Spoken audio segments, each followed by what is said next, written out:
இயேசுவுக்கு உண்டான சோதனை. மத்தேயு 4:1-11.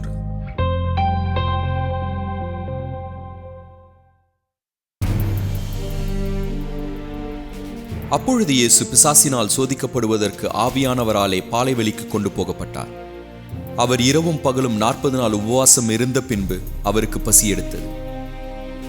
அப்பொழுது சோதனைக்காரன் அவரிடத்தில் வந்து, நீர் தேவனுடைய குமாரனேயானால் இந்த கல்லுகள் அப்பங்களாகும்படி சொல்லும் என்றான்.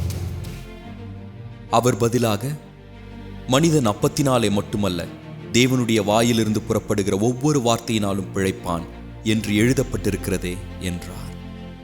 அப்பொழுது பிசாசு அவரை பரிசுத்த நகரத்திற்கு கொண்டு போய் தேவாலயத்து உப்பரிக்கை மேல் அவரை நிறுத்தி, நீ தேவனுடைய குமாரனையானால் கீழே குதியும், ஏனெனில் தம்முடைய தூதர்களுக்கு உம்மை குறித்து கட்டளையிடுவார்.